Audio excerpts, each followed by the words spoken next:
Hello, everyone.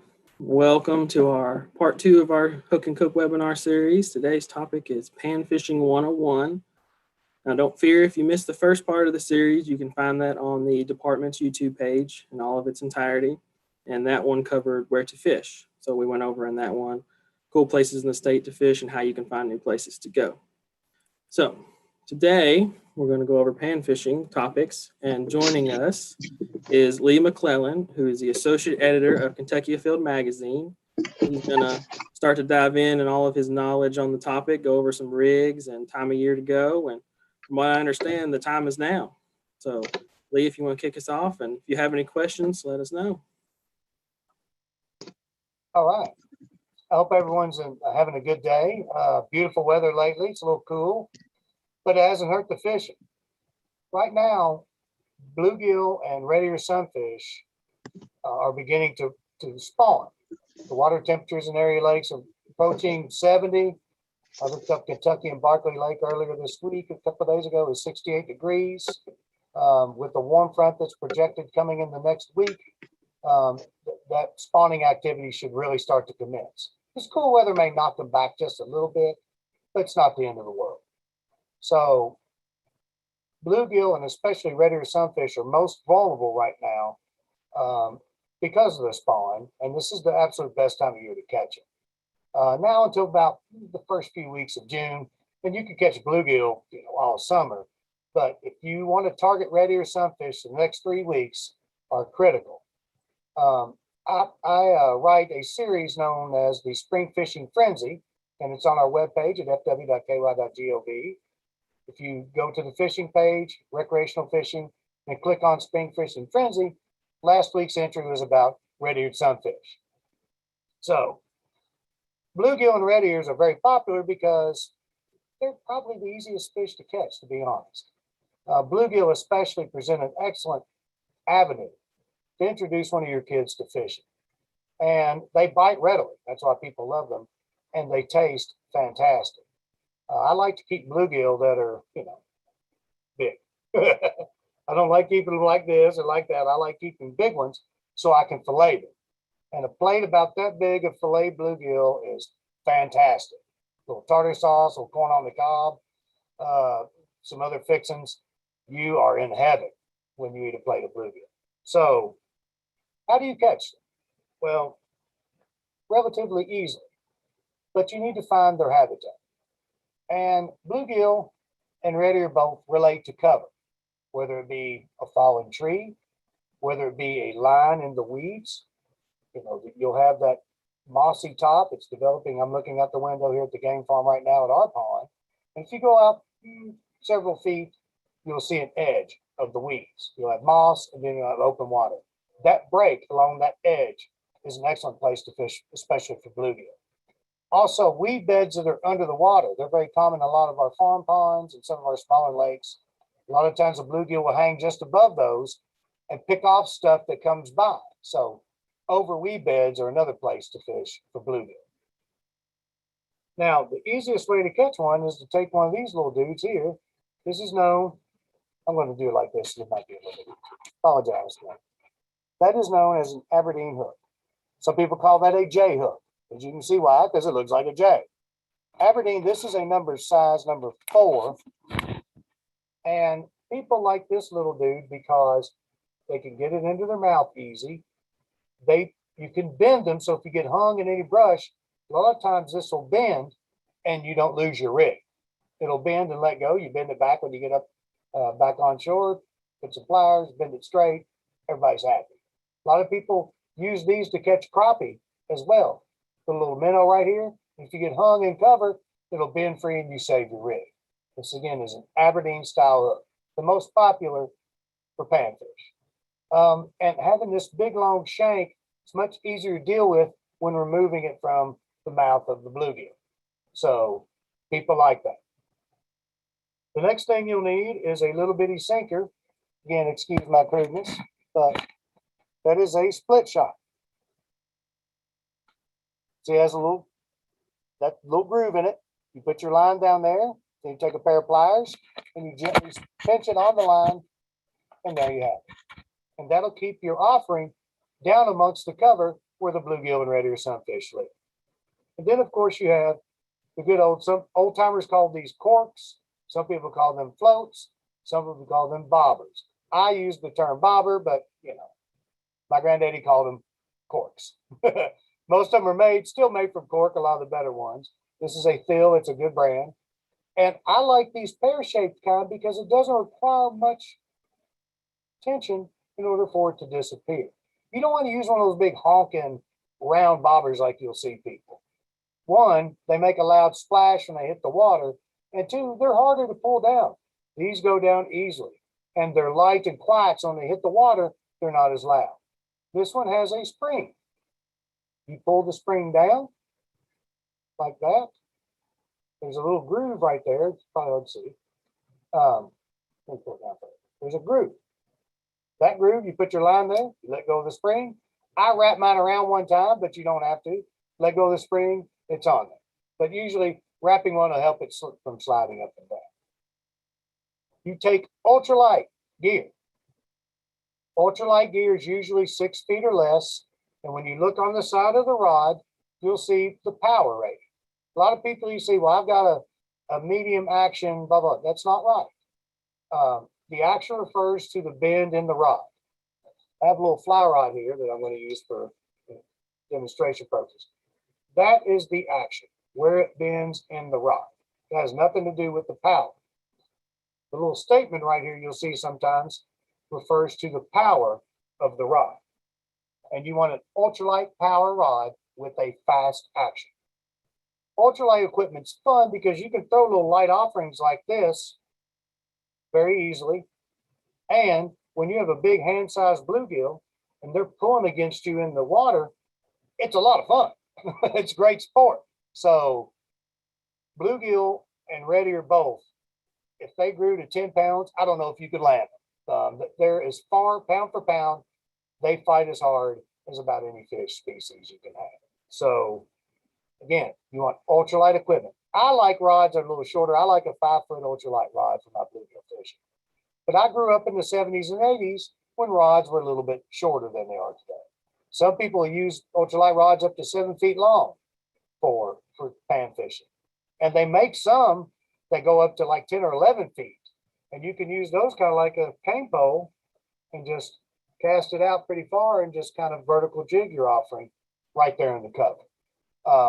I don't like that. I like a little 5-footer because it's fun and it pulls and it's light and easy to deal with.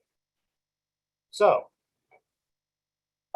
what baits do you use? Well, good old red worms on the hook are pretty hard to beat. Just the plain old-fashioned red worm. They ate them a long time ago and they still eat them now. But there's also become some interesting things that have developed on the market. Some of these now have baits that imitate red worms, such as Barkley's power bait. I don't really like to give a free commercial, but Barkley does make a lot of lines of gulp and power bait that are great for bluegill fishing, and they come in a little jar and they're easy to deal with. They make fake crickets, they make fake red worms. I think they make fake mealworms now, but the real McCoy works as well. So red worms, mealworms, and some people use wax worms. We'll get into that a little bit more a little bit later. I got a question. What size hooks and weights? Well, I like a teeny split shot. I'm going to do, pardon my crudeness, but about that big. I'd say that's about a 32nd ounce. You don't want a real heavy. You want something light so your offer looks light. I believe this is a size 4 Aberdeen style hook, but a lot of people like to go smaller to a 6 and even sometimes an 8.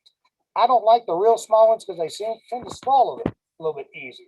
So I like a 4, which is a little bit big for some people, but a 6 would be ideal. And that's the size. That refers to how wide the bend is and how long it is. A 6 and an 8 get narrower and narrower right here in the bend of the hook. So, and a small bobber. Again, you don't want too much weight. You want it to float naturally with the current, the wind. And if you have a big honking split shot on there and it goes down like a cannonball, it doesn't look natural to the bluegill. and they're less likely to strike. It's always in fishing I've found it's better to use the lightest weight possible. In any time, whether you're bass, whether you're weighting something, because it gives a more natural presentation. So number 6, Aberdeen style panfish hook, a small 32nd ounce split shot, and one of these little bitty bobbers that I like the best. So again, we're talking about baits, and some of those artificial ones are very nice. Now, some people use what is known as a feather jig. All right, that is a feather jig. A lot of people call this a Popeye jig. This one is, I think, 1/64 of an ounce. Let's put it down. And the little part there is actually feathers. So why they call them a feather jig. This is another example of it, but this is made out of little strands of mylar and is a little bit shinier. So, but people tip these with mealworms and suspend them under bobbers. But you'll often people will refer to feather jigs as Popeye jigs because a Cabin Creek Bait Company, which is out of Winchester, Kentucky, makes a feather jig called a Popeye jig. Now, this particular one is legendary because it was named by a guy by the name of Gary Skidmore. And hold on a second. This is what his looked like. And he specialized in ready. And these are now a very coveted thing amongst hardcore panfish anglers. These are Gary Skidmore's jigs. As you can see, that's a red-eared sunfish, the picture of one right there. And these are legendary. He hand-tied these. They are fantastic for bluegill and fantastic for red-eared sunfish. Unfortunately, Mr. Skidmore is no longer with us. So, and foolishly, years ago, I'll get to you in a second, Olivia. Years ago, I gave a bunch of these away, and now they're priceless. So I was a fool. Yes, Olivia. The higher the hook number, it's weird in fishing. Sometimes the higher the hook, the smaller. Okay? But in bass hooks, you go to size 1/0, 2/0, 3/0, 4/0 on up. That's bigger. It's crazy. But in flies, the higher the number, like a size 22 fly, you can barely tie because it's super little bitty, teeny weeny. So in hook size like this, the higher the number, the smaller the hook. But on other ones, when you get to 1/1/0, the bigger the number, the bigger the hook. I didn't make it up. I just don't. I don't know why they did that, but that's how it works. So, okay. So you have your feather jig and you have your hook and you're going to a farm pond. Where do I look? This time of year, one of the things you want to look for is look in the shallows, and if you see depressions that are whitish, they're kind of bowl shaped, those are the beds of bluegill. Now, if you're one of the small lakes, and we're going to talk about some of the better red-eared sunfish lakes here in a little bit. If you're one of the smaller lakes that has like Beaver Lake here in Anderson County, which is just down the road here from Frankfort, or Elmer Davis Lake, which is to the north of us in Owen County, if you have a lake that has red-eared sunfish, if you see bluegill nests, fish a little bit deeper and you'll find the reddy. So if you can get something in a bluegill nest, a lot of times you'll catch it. But look for any weed lines again, down trees or weed beds. And if you cast one of these nearby, old Mr. Bobber will go whoop. So that's the beauty of a bobber is you get something to concentrate on. A lot of times, a lot of our fishing, you're cranking, you're waiting for a bite, you're feeling. But bobber fishing brings it back to when you're a child, and I love it. Pan fishing is so fun because you get to watch a bobber, and then the excitement, it never grows old. I've been doing this for decades, and when you see this go down, you get excited. You're like, oh my God, something bit my line. It made you excited when you were 10. It makes you excited when you're middle-aged like me. So cast that offering near there, watch your bobber. When it goes under, pull up gently, set the hook, and reel them in. That's why a lot of people fish little feather jigs like this. They fish those under a bobber as well, so you can have the fun. Some people will fish these on the bottom and scoot them across the bottom, what I call naked.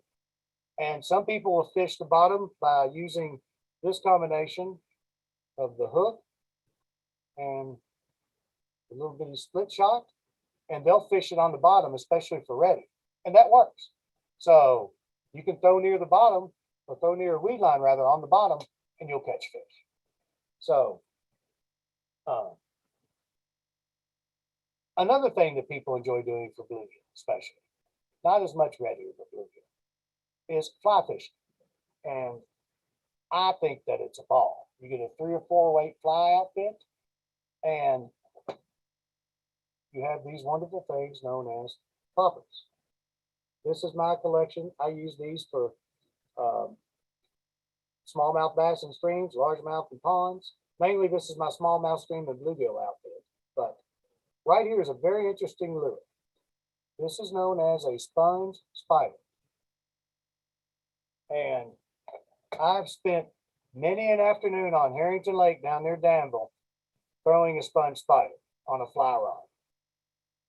And you don't have to have an expensive fly rod for bluegill. I mean, you can get one of those affordable outfits at the department store that has everything with it. You don't want to go anything over a 4 weight. You want to keep it down because it's more fun. But you cast these by a limestone bluffs, of which Harrington is 80% limestone bluffs, and bluegill will come up and smack these all day long. It is a ball. I used to do that on a float tube. I would do that for hours and hours. Cast for bluegill with one of these, and these are a surface lure. They float. The bluegill will come up and crush them. You don't have to tip them with anything. They love it. You can fish these along weed lines, near down treetops and brush and smaller lakes, and the same thing will happen. It's a ball. This gets a little bit better in the summer, but man, fun, fun, fun. Or you can get, this is what is known as a popper. This is a little cork popper. I'm gonna try this again in my head. Not real happy how this is looking, but I will make it. That is a cork popper. That's a little piece of cork, and underneath of it is a little bitty hook. I'm gonna put this on the white so that it's a little better.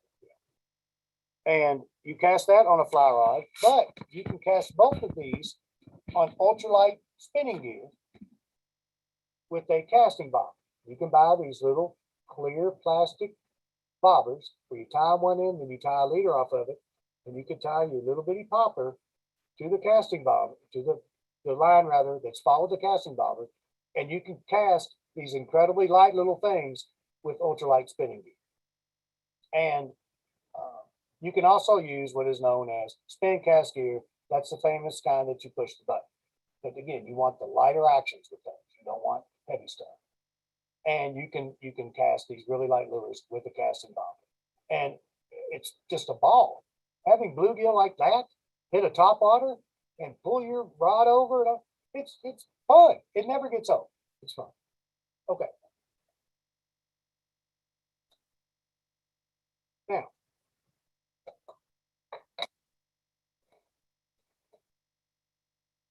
some of the best places to go for bluegill, especially are farm ponds and small lakes.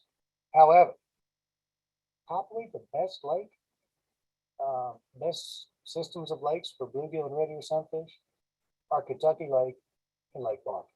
Now, they're far away and they're big for me.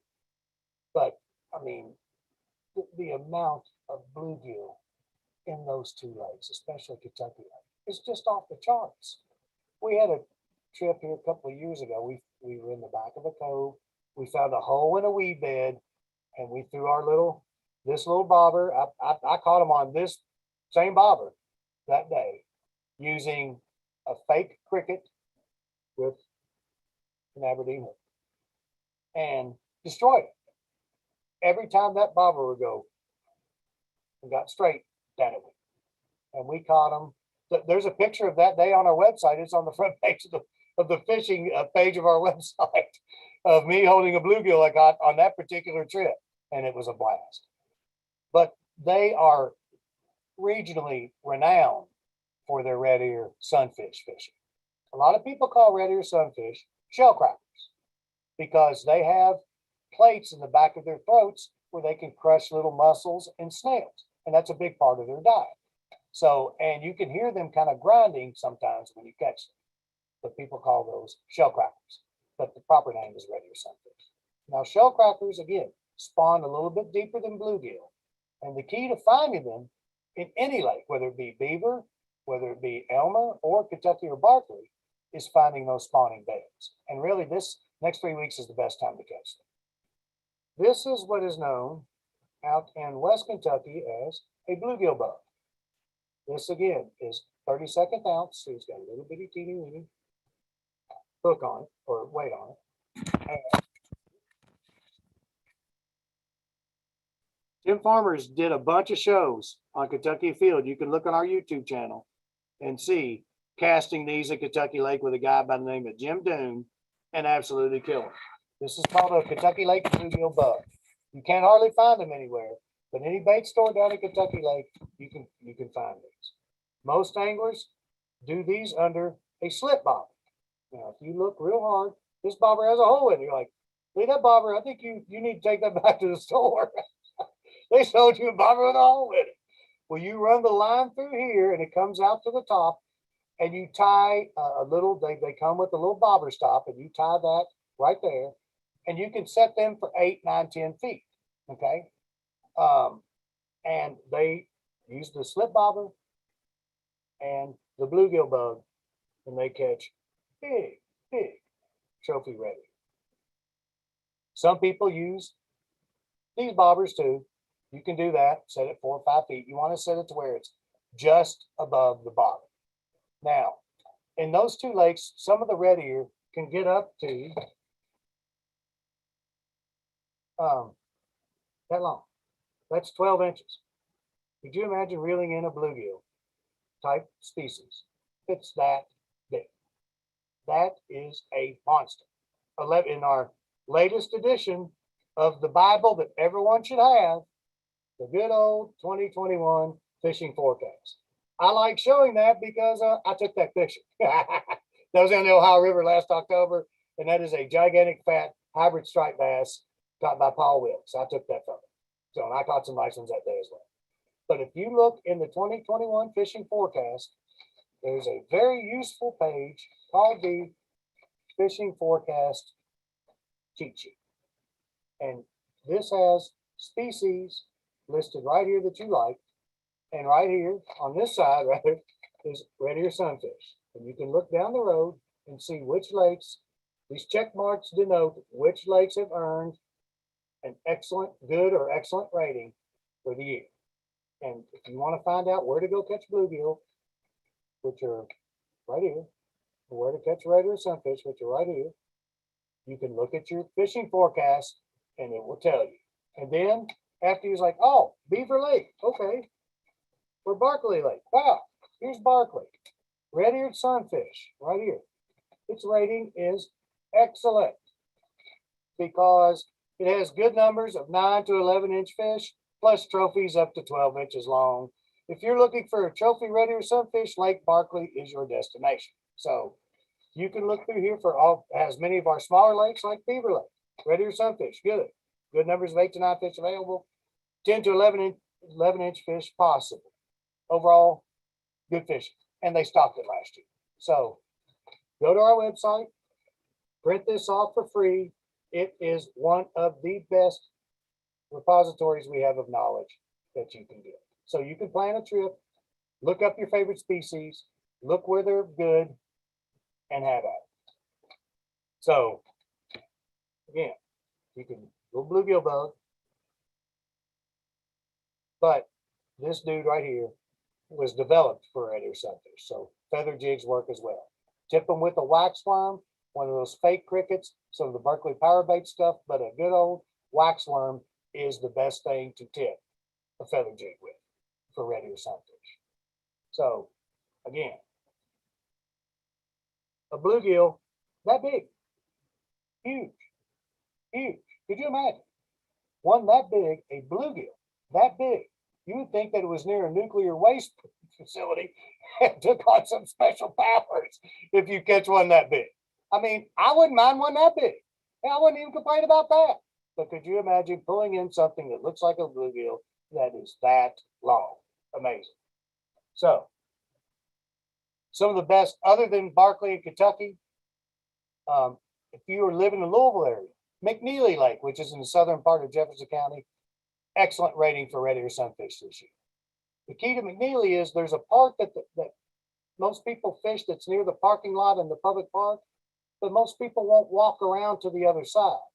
And fisheries biologists who manage that lake have told me if you get away from the crowd, you can have much better fishing. But it's also a great lake to take a kayak or a canoe or a float tube on and catch some bluegill and red ear, especially red ear. Beaver Lake, a very manageable lake just near Lawrenceburg, is also another good one for red ear. I saw some pictures of some catches this week from some people that I know. There's some nice red ear being caught right now. Elmer Davis Lake, to our north, in Owen County, excellent red ear lake. If you're near Lexington, Lake Wheelgreen and Lake Reba in Madison County. I know both of them very well. I used to fish tournaments in Lake Wheelgreen back in the day. Both have really good populations of red ear sunfish. Cedar Creek Lake. Not only is our only trophy bass lake with a 20-inch minimum size limit for largemouth bass, one fish daily creel. Really good, and up and coming population of red ear sunfish. Also, two small lakes in Marion County. So if you're kind of more toward central and south central Kentucky, Fagan Branch Lake and its adjacent lake there, Marion County Lake, are both rated excellent for red ear sunfish in the 2021 fishing forecast.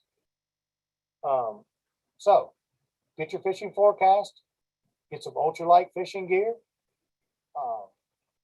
some spool it with 4-pound line, go to your local department store or sporting goods store or tackle shop. I like to give the independent tackle shops my business when I can. That's just my own personal preference.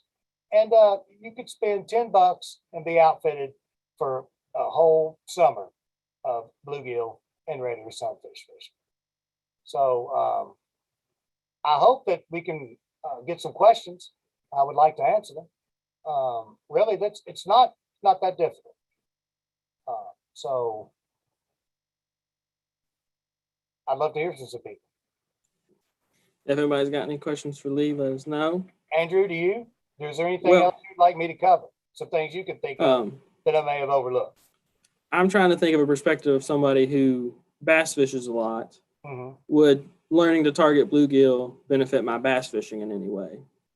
Well, anytime you can learn how fish and prey relationships work, how can it not benefit you? And also, say you're in a little bit of a slump with your bass fishing. Sometimes I go pan fishing when I'm like, I haven't caught any smallmouth lately, and my largemouth's been kind of. I'll go catch some bluegill because it gives you a shot of confidence. I mean, seeing this disappear, it's fun, and it makes your heart feel good. And also, they're really good to eat, and you can eat as many bluegill as you want, and you won't hurt the population at all.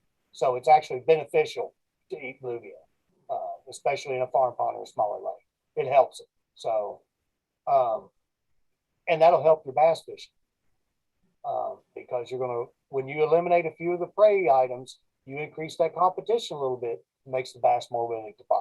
So your bluegill fishing will not only help you hone your skills, but if you remove quite a few during the year, you're going to improve the bass fishing as well.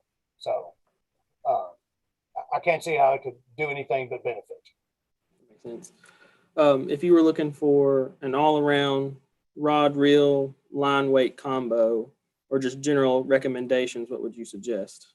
Well, again, a 5-foot spinning outfit. Spinning again is where the reel is underneath. You hold your finger, flip the bell, hold your finger, cast the line. Or a spin cast ultralight outfit. Hit the button. That's what we use, and you've used them all the time, Andrew, when you're dealing with fishing events. Push the button, let go of it at the proper place, off it flies. I like a 5-foot rod, a 5-foot spinning rod, an ultralight spinning rod, spooled with 4-pound monofilament line. You don't need fancy fluorocarbon for panfish. You don't need expensive stuff. Get you some good old Strand or Barkley or whatever, 4-pound line, 5-foot ultralight rod, power again. Ultralight power rod, not action. Action's where the rod bends. Power is the lures it can handle and the fish it can handle. So an ultralight power rod, 5-foot, 4-pound test, mono, spinning outfit, you're set. Okay.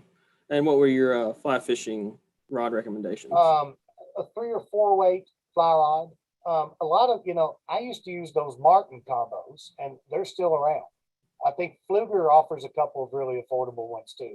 The kind that come in the bubble wrap and already ready to go. 3, no heavier than a 4 weight, and most of those are pretty light. And those because they're more forgiving. Most of them are fiberglass or a lower end graphite. They're more forgiving, which is really good for casting light stuff and to teach you. Those higher end rods are much more difficult to cast. So if you want to learn how to fly fish, they're a great introduction. My brother and I, we didn't know how to fly fish. We would go 1, 2, and we would have fly line, and we would tie monofilament line to it, and then put a split shot and a hook. We caught a million bluegill doing that. I mean, it wasn't technically fly fishing. We would just let out enough line, 1, 2, let it fall, and then we didn't put a bobber on anything. We fished on the bottom with a little split shot weight, like that little dude. And then when you saw the fly line going out like that, you knew, hey, fish. We had a ball when we were 12, 13, 14 years old. So you don't have to put on a fly equipment if you don't want to. But the little poppers here, so fun to use with fly equipment and catch bluegill. But no heavier than a 4 weight. And for bluegill again, the package deal and the bubble wrap, completely fine. You don't have to put out a bunch of money. Would you suggest any streams or flowing water bodies for people to try to panfish in? Well, in streams, you have what is known as a long ear sunfish, and they're beautiful. You don't, it depends. Now, like an elkhorn, you'll rarely catch bluegill. I mean, they're in there, but mainly the panfish there is long ear sunfish or rock bass, which are a lot of fun and will hit a lot of the same lures that bluegill will hit. They'll also hit a lot of the same lures that smallmouth bass will hit. But Kentucky River or streams that have a lot of flowing water, like some of the impounded areas of North Elkhorn Creek, or that's where you go after bluegill. And there's actually quite good bluegill populations in areas, and there's tons of cover. A lot of those impounded spots have lots of overhanging branches, lots of brush that's washed in, lots of habitat for you to fish. So I would choose, if I were going after a bluegill, and you don't see red ear hardly ever in flowing water, or I don't really know of them in a river situation either. They're more of a lake species. But if I'm going after a river type deal, I want one where it's slow flow, and I'm going to fish around that vegetation and that woody covering and that brush. Also, undercut root wads and all that will hold bluegill. So those are the streams I would prefer. But if you want to catch long ears, they're gorgeous, and you'll catch a lot of them in Elkhorn Creek. Unfortunately, a big long ears like that, they just don't get there. Now, you were talking earlier about the depressions in the dirt that you look for the beds. I assume you're looking for soft bottom first, should be your first indication, not rocky bottom. Yes, some species spawn on a harder bottom, but most time bluegill, they fan that nest, and then but when it does that, often makes it much more brighter. It's like if the bottom's kind of a brown, greenish brown, the bluegill nest will almost look whitish. It'll look tan. So they stand out good. And a lot of times they'll brush enough to get down to where they have a little bit of gravel on the bottom. They need a little bit of firmness there. They don't want to drop those eggs completely in muck, because then they'll get covered over with the muck and suffocate. So they'll work their way down. It's usually, almost all of those are going to have a layer of muck. Rarely do you have hard bottoms in small ponds or small lakes like this. So they'll work that deal. They'll get it down to where they have a little bit of a harder bottom, then they'll drop the eggs. So, but they're always shallow, and they stick out like a sore thumb. I actually think we have a picture of that. I think Becky's going to try to share that with everybody so we can actually see it in person. Thank you, Becky. Yeah, there you go. Yep, there they are. See how they're creamy looking compared to the brownish, greenish brown bottom. And they're right along the weeds, like you said, too. Yep, they're right there. That's a perfect example. Thank you, Becky.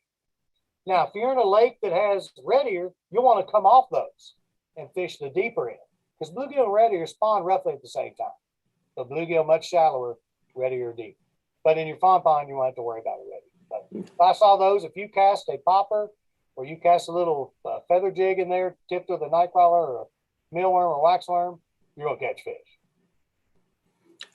Is there any like key features on the fish you look for as far as ID between the two species? Well, you know, Oh, it's like you put it there on purpose.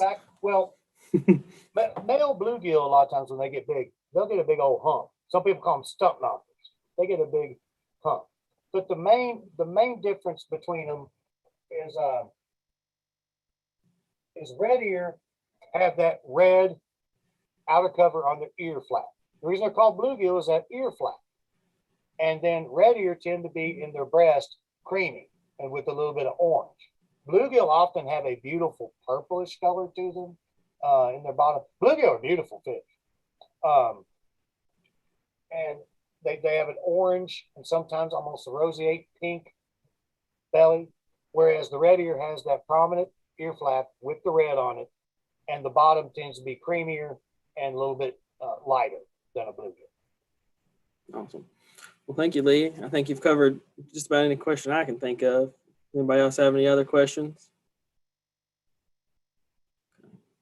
I'm going to share my screen real quick, which got something here. So if you go under the fishing tab on our website, so I've clicked fishing right here. Just That's to go back. Red ear. That was on the same. That was on that same photo shoot.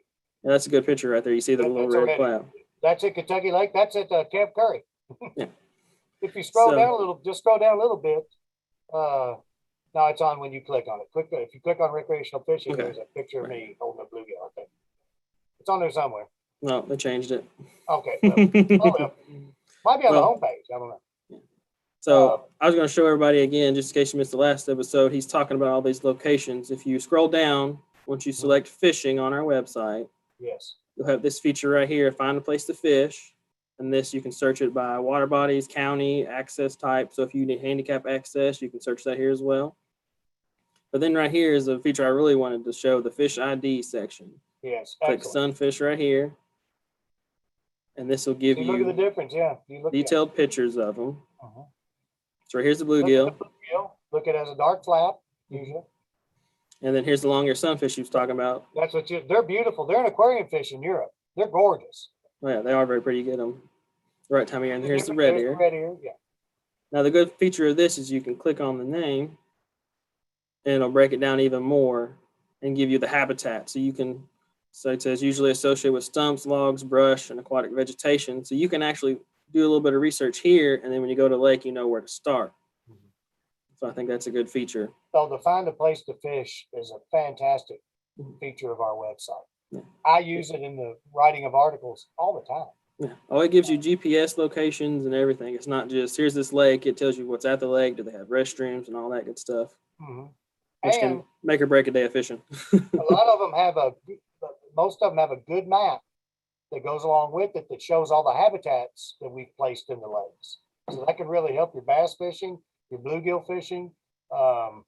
It's really, really cool. And quite a few, if you type in lakes with fish attractors in the search bar, it gives you a list of lakes where we've placed habitat, but also GPS coordinates of that habitat. And they have a GPX function where you can download it into your sonar unit. So very, very helpful stuff. Yeah, so you can find it on your boat if it's off the shore. Yes. So anybody else? Oh, here's a good question. Is there a limit? Well, red ear sunfish are now considered a sport fish. So yes, there is. I know sometimes it depends on the body of water you're on. Yeah. And that will be posted in the fishing guide. And this is I just grabbed the first one again. This is what is known as our special regulations page. Starts right here. This is the special reg page. And these, you'll want to look at these before you plan a trip. So some of them do have, like on Beach Fork Reservoir, Powell County, bluegill 15 fish daily creel limit. But statewide, red-eared sunfish have a 20 fish daily creel and a 40 fish possession limit. There is no minimum size. And some of our Fens lakes have special regs for bluegill, many of our fishing in neighborhood lakes. So we go to a lake, look at the special fishing regulation section first to make sure that it's not open under statewide. But if they are, bluegill have no size limit and no daily creel limit, and except for on those special lakes where they're posted. But if you're at Kentucky Lake, for example, keep as many bluegill as you please. Now, I know the Fens Lakes have nice big brown signs with the limits and stuff, so you can see those usually right as you pull in. Yeah. It's so just check that. To discern what to do. Yeah. And if you're really not sure, you can call in the 1-800 number into the info center, and they can tell you. Yes. From 8 to 4:30. So. Yes. Or check the website there. So yeah, we have a lot of avenues to get you the right information. Well, Lee, if we don't get any more questions, we'll start wrapping this up. I really appreciate your time and knowledge. I do want to remind everybody that next week on May 18th, we have the third part of our series. It's Cooking 101. We'll be joined by Martha Yunt from University of Kentucky to teach us some basics of cooking and storing and handling of fish and how to fillet a fish. That'll be great. Oh yeah, we never can be eating fish. That's the best part of it all. And again, bluegill and red-eared both, fantastic. I mean, if you had that in a restaurant, you could get $15 a plate for it. Bluegill. If you offer that in a restaurant, people ate it. They'd be like, "Can I have the bluegill plate, please?" I mean, you could charge $14.95 and get it. I mean, they're fabulous to eat. Nice. They definitely are. Sweet, firm flesh.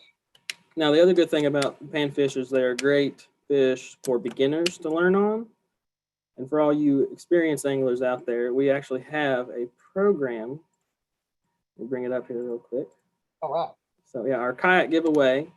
So if you take somebody new fishing who is 16 years or older, so they have to be old enough to buy a license, and they haven't bought a license ever or within the past 3 years, you can take their license number, go to our website, log into your My Profile page, which is just your profile the department has on you, where you can print your license to if you forget it or lose it. It's always good to have.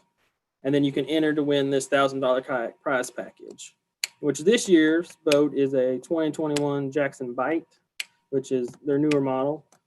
And you get a paddle, and you'll get a life vest and a rod and reel, and your mentee or the person you take will get a rod and reel as well. So, and every new person you take is a new entry. So take as many people as you can, increase your chances to win. We've given away 2 of these already, and it's been a really great program for us. And folks, that kayak they're giving away, that's not some department store cheapie. That's a Jackson, and they're the top of the line. They're the top of the line in kayaks. So you're getting an excellent boat there if you happen to win that. No, it's a nice looking boat.